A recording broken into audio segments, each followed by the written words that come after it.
একটু কালো জিরে দেব, আর দিয়ে দেব দুটো শুকনো লঙ্কা ভেঙে, একটা তেজপাতা।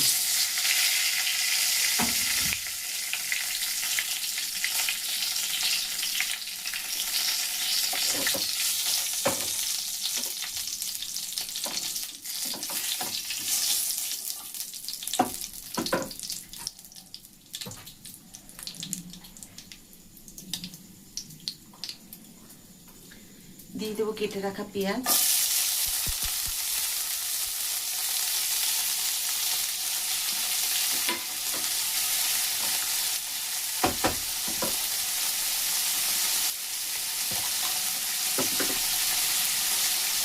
পরিমাণ মতো নুন,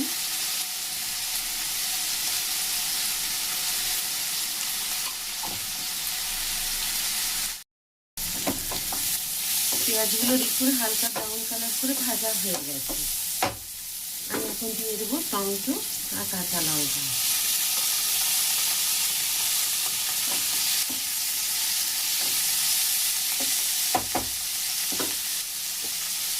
দিয়ে দেবো একটা ঢাকা। ঢাকা খুলে আরেকবার বেশ ভালো করে নাড়াচাড়া করে দিলাম, আর তেজপাতাটা গেল ওইদিকে পড়ে।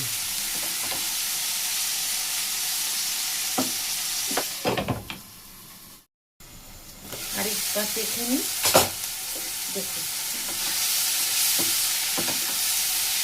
এবার দিয়ে দেবো আমি এখানে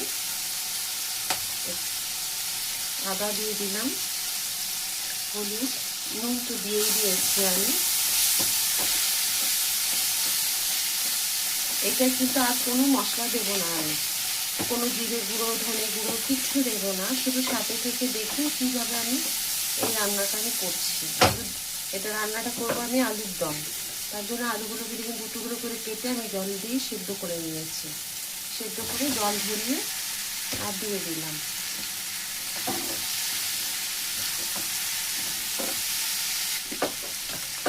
আবার ঢাকা দিয়ে দিলাম। আলুটা সেইভাবে খুব সুন্দর করে নাড়াচাড়া করে দেবো।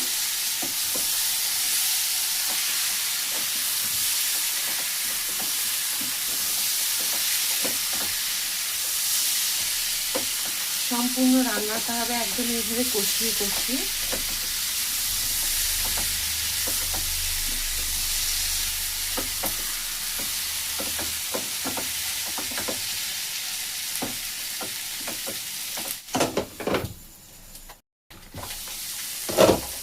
আরও একবার এইভাবে দেখুন সুন্দর ভাজা ভাজা হয়ে যাচ্ছে।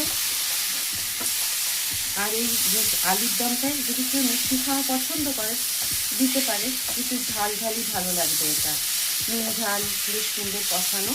আর এই আলুর দমটা আমি তৈরি করছি পোলাও খাওয়ার জন্য। এই যে এখানে দেখুন পোলাওয়ের চাল আমি সেদ্ধ হতে দিয়ে দিয়েছি। এটা পোলাওর সাথে খেতে ভীষণ ভালো লাগবে।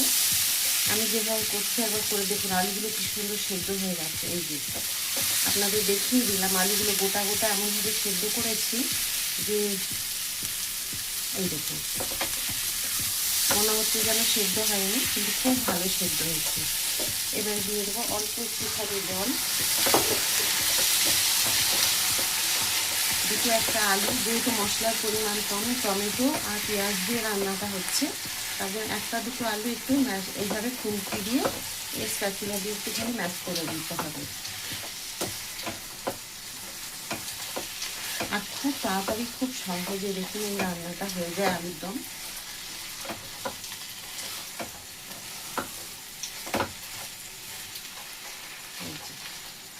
একটা দুটো আমি আলুকে ম্যাশার দিয়ে মানে স্প্যাচুলাটা দিয়ে একটু ম্যাশ করে দিলাম।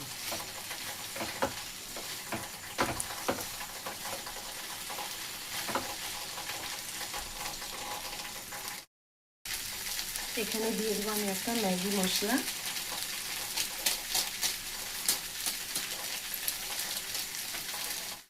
অল্প একটু সেটা জল দিলাম, জল দিয়ে এটাকে সুন্দরভাবে মাখিয়ে নেব। আর কালারটা দেখুন, রঙটা কি সুন্দর হয়েছে, একদম লাল লাল। আমি তো দেখেছেন গোটা লঙ্কা দিয়ে রান্না করলাম, কাঁচা লঙ্কা এই গোটা দিয়েছি, শুকনো লঙ্কাগুলোকে দু টুকরো করে দিয়েছি। দু টুকরো করে দিয়েছি এ কারণে, বা ভেঙে দিতে ধুয়েও দেওয়া যায়, খুব গন্ধ ছাড়ে না ভাজার পরে, তখন কাশি ওঠে বলে আমি একটু ভেঙে দিই।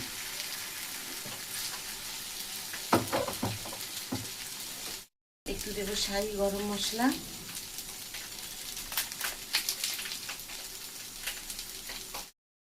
একটু দেবো কসুরি মেথি। ব্যাস, একটু পুরো রান্নাটা কমপ্লিট।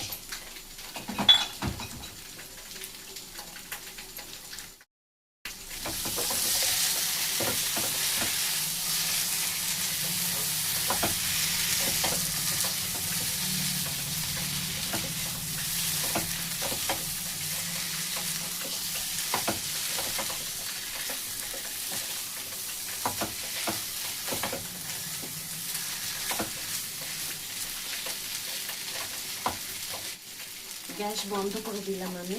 এই যে দেখুন, আর এই যে শুকনো শুকনো করে আমি আলুর দমটা করলাম, এই যে দেখুন আমি একদম শুকনো আলুর দম করেছি। এটা লুচি, রুটি, পরোটা, নান, ফ্রাইড রাইস, বিরিয়ানি, পোলাও, এই পোলাও তৈরি করছি, পোলাও সবার সাথে কিন্তু এটা এমনকি ভাতেও খাওয়া যাবে, একদম মশলা ছাড়া। আমি যেসব মশলাগুলো অনেক রকম দিয়ে করে সেই মশলা ছাড়া আমি কিন্তু আজকে এই আলুর দমটা করেছি। আশা করি আপনার সকলেরই খুব ভালো লাগবে।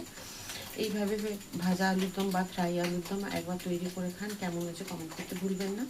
আমি আবার আরেকটা নতুন রান্না নিয়ে আপনাদের সকলের কাছে চলে আসবো। সবাই খুব ভালো থাকুন। রাধা রাধা।